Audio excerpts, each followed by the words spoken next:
Hi guys, my name is Rosie and today we're going to be reading How the Grinch Stole Christmas, which is a Christmas book but happens to be my favourite kids book, and so I thought we'd give it a little read.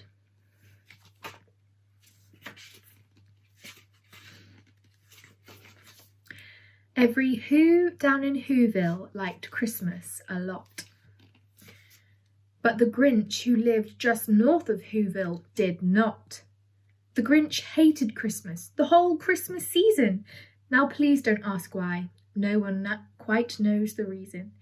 It could be his head wasn't screwed on just right. It could be perhaps that his shoes were too tight.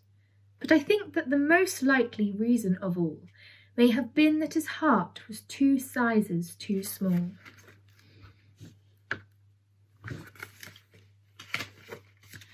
But whatever the reason, his heart or his shoes, he stood there on Christmas Eve, hating the Whos, staring down from his cave with a sour, grinchy frown at the warm-lighted windows below in their town.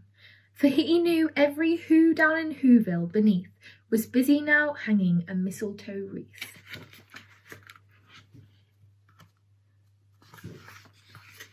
And they're hanging their stockings, he snarled with a sneer. Tomorrow is Christmas, it's practically here. Then he growled with his Grinch fingers nervously drumming, I must find some way to stop Christmas from coming. For tomorrow, he knew, all the Who girls and boys would wake bright and early, they'd rush for their toys. And then, the noise, noise. That's one thing he hated, the noise.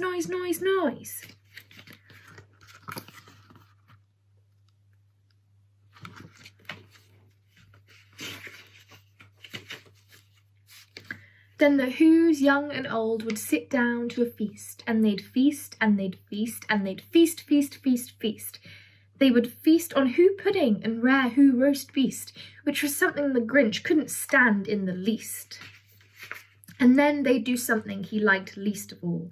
Every Who down in Whoville, the tall and the small, would stand close together with Christmas bells ringing. They'd stand hand in hand, and the Whos would start singing. They'd sing and they'd sing and they'd sing. And the more the Grinch thought of this Who Christmas sing, the more the Grinch thought, I must stop this whole thing. Why, for 53 years I've put up with it now. I must stop this Christmas from coming. But how?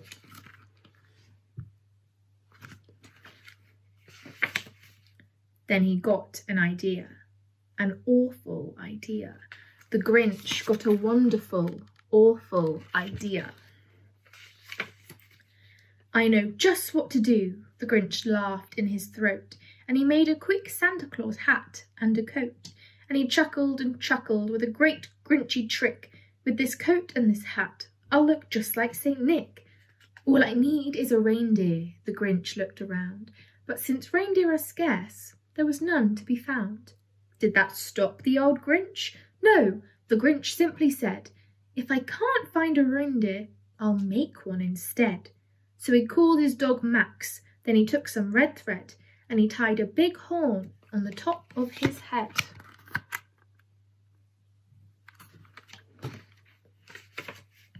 Then he loaded some bags and some old empty sacks on a ramshackle sleigh, and he hitched up old Max. The Grinch said, get up, and the sleigh started down towards the homes where their Whos lay a snooze in their town. All the windows were dark, quiet snow filled the air. All the Whos were dreaming sweet dreams without care, when he came to the first little house on the square. This is stop number 1, the old Grinchy Claus hissed, and he climbed to the roof, empty bags in his fist.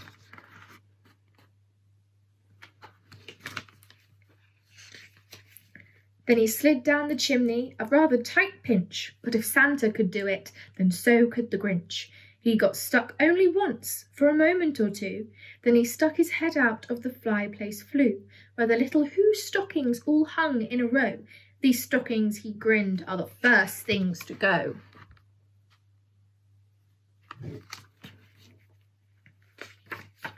Then he slithered and slunk with a smile most unpleasant around the whole room, and he took every present: pop guns and bicycles, roller skates, drums, checkerboards, tricycles, popcorn and plums, and he stuffed them in bags. Then the Grinch very nimbly stuffed all the bags one by one up the chimney.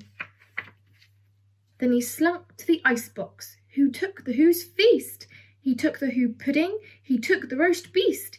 He cleaned out that icebox as quick as a flash. Why, the Grinch even stuck their last can of who hash.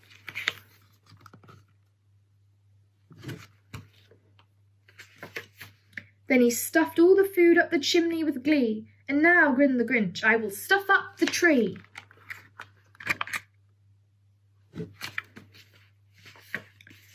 And the Grinch grabbed the tree, and he started to shove, when he heard a small sound like the coo of a dove.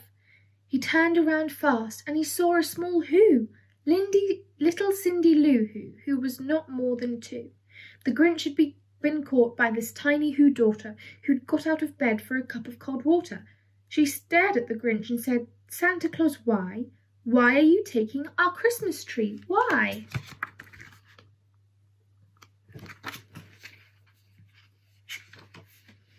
But you know that old Grinch was so smart and so slick, he thought up a lie, and he thought it up quick.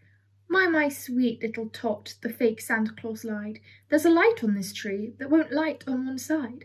So I'm taking it home to my workshop, my dear. I'll fix it up there, then I'll bring it back here."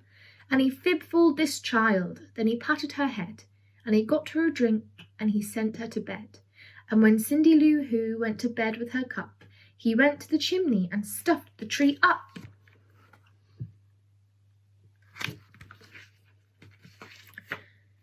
Then the last thing he took was the log for their fire. Then he went up the chimney himself, the old liar.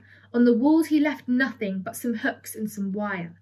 And then one spook of food that he left in the house was a crumb that was even too small for a mouse. Then he did the same thing to the other Who's houses, leaving crumbs much too small for the other Who's mouses. It was 1/4 dawn, all the Who's still in bed, all the Who's still a snooze, when he packed up his sled. Packed it up with their presents, the ribbons, the wrappings, the tags and the tinsel, the trimmings, the trappings.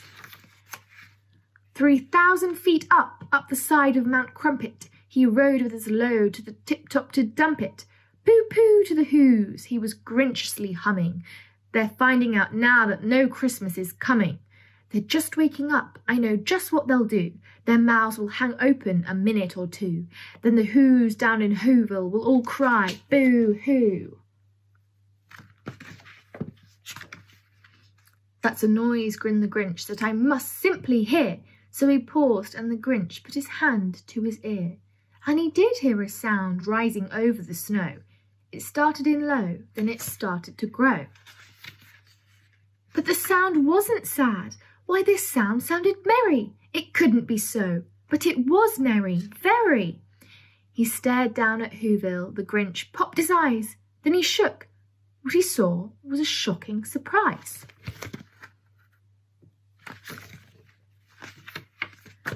Every Who down in Whoville, the tall and the small, was singing without any presents at all. He hadn't stopped Christmas from coming. It came, somehow or other, it came just the same. And the Grinch, with his Grinch feet ice cold in the snow, stood puzzling and puzzling. How could it be so? It came without ribbons, it came without tags, it came without packages, boxes or bags. And he puzzled 3 hours till his puzzler was sore. Then the Grinch thought of something he hadn't before. Maybe Christmas, he thought, doesn't come from a store. Maybe Christmas, perhaps, means a little bit more.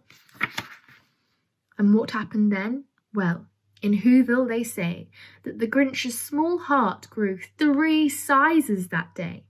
And the minute his heart didn't feel quite so tight, he whizzed with his load through the bright morning light, and he brought back the toys and the food for the feast. And he himself, the Grinch, carved the roast beast.